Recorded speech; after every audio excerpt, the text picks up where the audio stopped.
Hi guys, I just want to do a super quick introduction into HTML. Now you're learning a little bit more about the structure.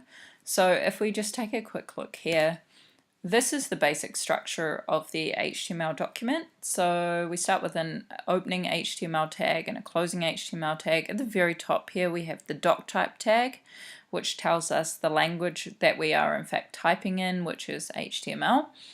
We have a few sections here that I've set up. So we've got the head section, which is everything that occurs sort of within this little tab up the top. It's easier to think of that way. It's kind of like the brain of the web page, and then everything within the body tags happens cosmetically in this white area here.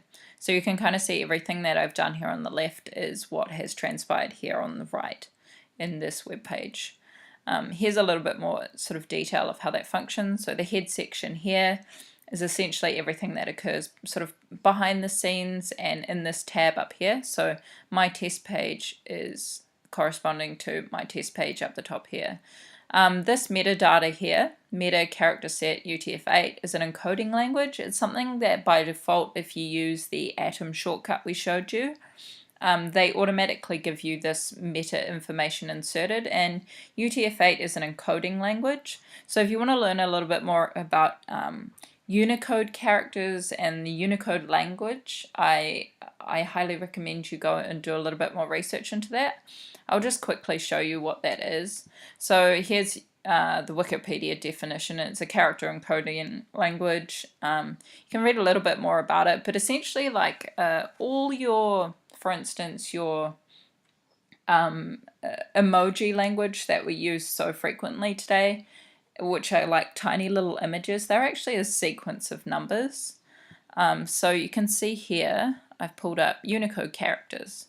And you'll see that each one of these is actually corresponds to a sequence of numbers. So what that metadata is helping you to do there is just to encode any Unicode information that happens within this body section and make it appear not as a sequence of numbers, but as these little image icons. That's kind of a layman's way of understanding it. It's a little bit more in depth than that, and if you feel so inclined, definitely go and have a look at it. It'll tell you a little bit more about it, but that's kind of the basis of it, just so you can get a handle on it. And again, anything that happens within the body tags happens within this sort of highlighted green area I've put here. And you can see the P tags here are corresponding to this information here.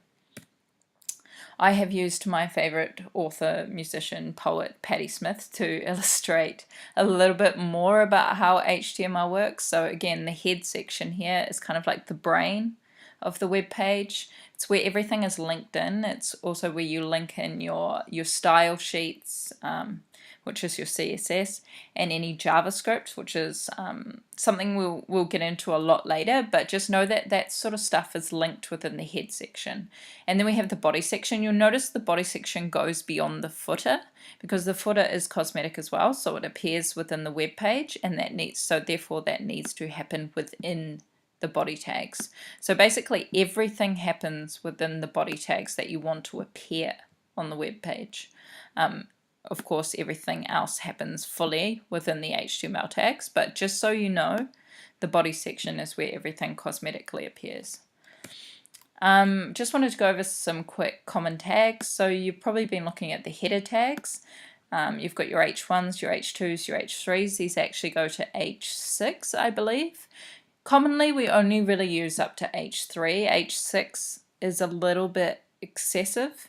So just familiarize yourself with it. Heading 1s appear a lot bigger, generally by default in HTML, and they are referenced first in search engine optimization. So Google sort of ranks things in order, like in chronological order. So you want your most important titles always to be H1 headings, and that's kind of where the importance of headings come in, is with search engine optimization.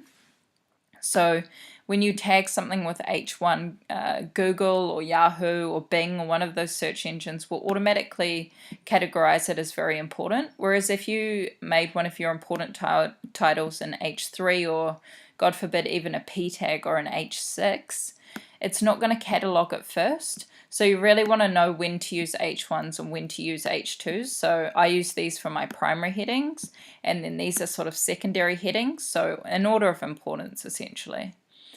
Void tags is something you've probably been encountering, which is like your image tags, which are kind of strange because they don't have a closing tag. You'll notice H3, you open the tag and you close it with an H3 tag, whereas an image tag you don't close.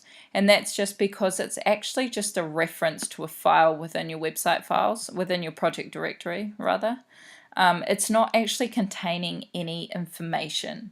So you'll see here we need to close the tag to let people know, let the web page know that that's where this sequence of information stops. Whereas with the image tag, it's merely referencing this JPEG folder here, images/flower.jpg. There's no actual information contained within any tags, therefore they don't need to be closed and it's unnecessary. That's the best way to understand it. So you'll come across void tags a little bit more and you might be wondering why they don't close, and that's kind of why. So here we have a little bit more of an involved HTML document. So we've got the link to the CSS style sheets here. And that's also a void tag, so you notice it doesn't close.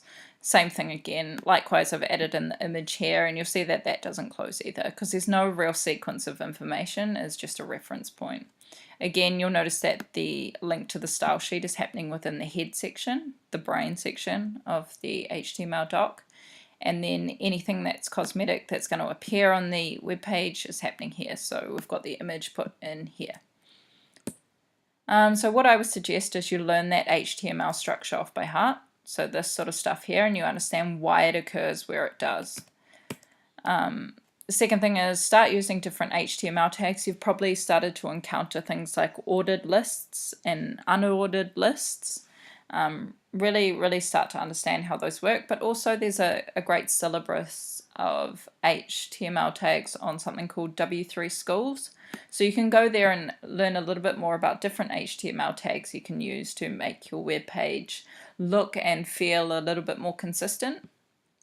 Learn how to link the style sheets. So that's what I was just saying. The CSS style sheets are linked within the head area. So that's this tag here. You're going to get into CSS a little bit more in the coming weeks, so don't worry too much about a CSS file, just know how it's linked here in HTML. A bit of a pro tip is you could start using HTML comments. So they open like this and they close like this. Again, it's a, I would call it a void tag in itself, kind of. But anything you write within here, it doesn't cosmetically appear on the web page. So you can put comments wherever you need to. I'll show you what I do. So for instance, here I just use comments to denote my main section. I've used a comment here to tell myself not to forget to add the hover states in the style sheet. I would probably remove that tag before I sent the website live, but I put it there in the development stage to help myself to understand these things. A note like main section up here I wouldn't delete before I deployed the website. That's kind of useful information to anyone who might want to look at the code or see the code or understand what I've been doing, but this note here I would delete. But you can see how you can use HTML comments to give yourself a little bit more structure around your development. So yeah, start using those a little bit more. It will definitely help you. I'll just show you how this inspect element function works really well. So this is Chrome I'm using. If I right click here and I go inspect, so this is wikipedia.org, we can see how the Wikipedia HTML is actually put together. So when you click inspect, it'll come up with their HTML code. So you've got your head section here. They've got the meta tag, the same as us, so UTF-8, cool. They've got the title, Wikipedia, which pertains to this area up here. There's a little bit of scripting in here, so that's sort of your JavaScript stuff we'll come to later. They've linked their style sheets in here, a little bit more in depth than what we would usually do, but you can see how the head functions, nothing cosmetically appears. And then this is the body section, so this is all the stuff over here that we can see. And this is how they've coded it. So you can go and have a look at maybe your favorite website and right click on it, click inspect, and see how they've coded certain things.